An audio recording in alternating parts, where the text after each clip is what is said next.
प्यारे बच्चों, आज हम संस्कृत के व्याकरण का टॉपिक शब्द रूपाणी के बारे में पढ़ेंगे।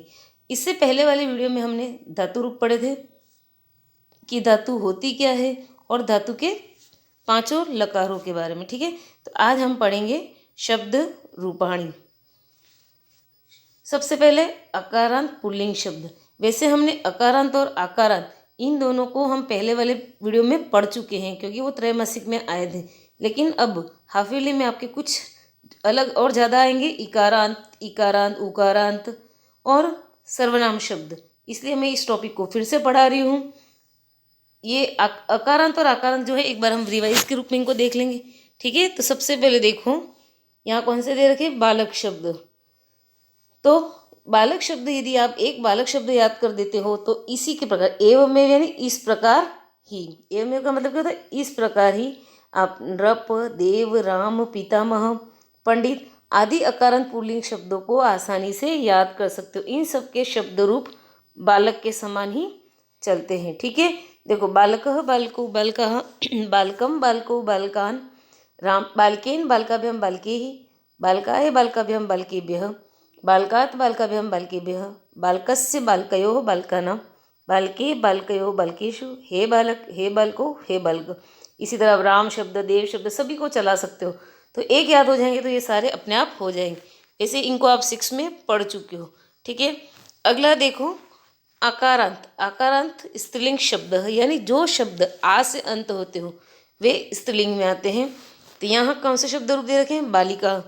तो बालिका शब्द यदि आप याद कर लेते हो तो इस एवमेव का मतलब क्या होता है, इस प्रकार ही लता, रमा, माला, कलिका इत्यादि अकारांत स्त्रीलिंग शब्दों को आप आसानी से कर सकते हो, याद कर सकते हो। याद करने की ज़रूरत नहीं, आप एक शब्द रूप याद करते हो तो दूसरे शब्द रूप अपने आप बन जाते। ठीक है, बालिका, बालिके, बालिका यहाँ ये सब लिखे हुए, इनको आप अच्छे से करोगे। ठीक है, फिर आता है हमारा, ये दो तो हमारे त्रैमासिक परीक्षा में हो चुके थे। अब आते हैं इकारांत स्त्रीलिंग शब्द। इकारांत में देखो ये छोटी ई वाले हैं। ठीक है, छोटी ई वाले ये देखो यहाँ कौन से दे रखे हैं, मति शब्द। ठीक है, मति ही, मति, मतयः, मतिम, मति, मति ही, मत्या, मतिभ्याम, मतिभिः, मत्ते, या तो मत्ते लिखो तो भी राइट है और मतये लिखो तो भी राइट है। मतिभ्याम, मतिभ्यः, मत्याः, मतेः, मत्यः लिखते हो तो भी राइट है और मतेः लिखो तो भी राइट है। मतिभ्याम, मतिभ्यः, मत्याः, मत्तेः, मत्योः, मतीनाम, मत्याम या फिर मतौ, मत्योः, मतीषु, हे मते, हे मति, हे मत्यः। तो इधर देखो एवमेव, इसी प्रकार आप गति, स्थिति, शक्ति, प्रीति, कृति आदि इकारांत स्त्रीलिंग शब्द, ये सब इकारांत स्त्रीलिंग शब्द, इनको आप अच्छे से याद कर सकते हो। ठीक है, इसके बाद आते हैं आपके बड़ी ई, इकारांत स्त्रीलिंग शब्द। ठीक है, ये सभी स्त्रीलिंग में चल रहे, छोटी इकारांत भी स्त्रीलिंग थे और बड़ी इकारांत में भी स्त्रीलिंग शब्द है। और यहाँ कौन से दे रखे हैं आपके, नदी शब्द। ठीक है ना, नदी में देखो ई की मात्रा बड़ी है ना, तो नदी शब्द देखना आप, नदी, नद्यो, नद्यः, नदीम, नद्यो, नदीः, नद्या, नदीभ्याम, नदीभिः, नद्यै, नदीभ्याम, नदीभ्यः। देखो विसर्ग का उच्चारण आपके आना चाहिए तो ही आप लगाओगे, यदि सिंपल पढ़ोगे तो वो हिंदी हो जाएगा। ठीक है ना, तो विसर्ग का उच्चारण करोगे तो ही लगाओगे। नद्याः, नदीभ्याम, नदीभ्यः, नद्याः, नद्योः, नदीनां, नद्यां, नद्योः, नदीषु, हे नदी, हे नद्यो, हे नद्यो। और यदि ये नदी शब्द याद कर लेते हो तो इसी के समान एवमेव यानी इस प्रकार ही भगिनी, लेखनी, मानिनी, पठंती आदि इकारांत स्त्रीलिंग शब्दों को आप आसानी से कर सकते हो। ठीक है, फिर आते हैं उकारांत पुल्लिंग शब्द रूप।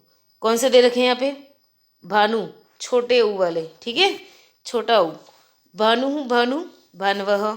ठीक है, भानुम, भानु, भानु।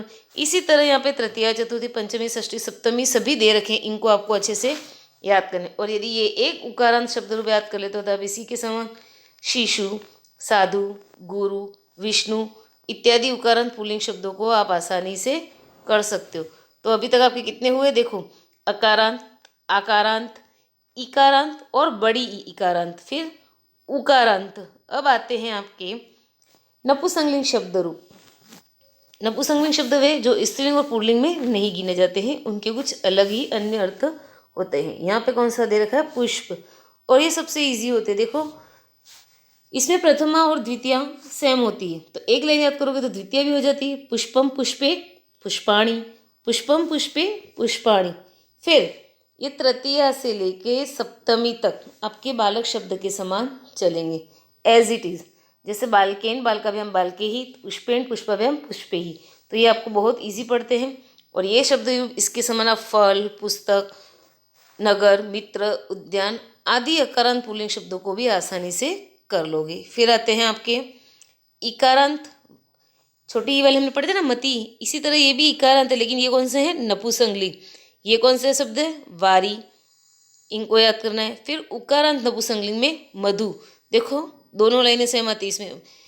नपुंसकलिंग शब्द रूप में देखना प्रथमा और द्वितीय हमेशा सेम रहती है, मधु मधुनी मधुनी, मधु मधुनी मधुनी। फिर आगे तृतीया, चतुर्थी, पंचमी, षष्ठी आपको सभी याद करने हैं। इसी प्रकार इसके समान झानु, तालु, वस्तु आदि उकारांत नपुंसकलिंग शब्द आसानी से बन जाते हैं। फिर आपके आते हैं ऋकारांत, पितृ शब्द, और पितृ शब्द याद कर लेते हो तो इसी के समान देखना भातृ, झामातृ, देव और मातृ, इन सभी शब्दों को आप आसानी से याद कर सकते हो, ठीक है ना। और जनरली पितृ और मातृ शब्द ज़्यादा पूछे जाते हैं, आप इन दोनों को अच्छे से याद कर लेना, ठीक है। इसके बाद आते हैं आपके सर्वनाम शब्द रूप। सर्वनाम शब्द रूप में तीनों रूपों में चलते हैं, देखो पुल्लिंग, स्त्रीलिंग और नपुंसकलिंग तीनों है एतत् ही, लेकिन इसके तीनों रूपों लिंगों में अलग अलग रूप होता है। देखो एतत् का है ना, पुल्लिंग में क्या होता है, एषः, एतत् का पुल्लिंग में क्या हो जाएगा, एषः।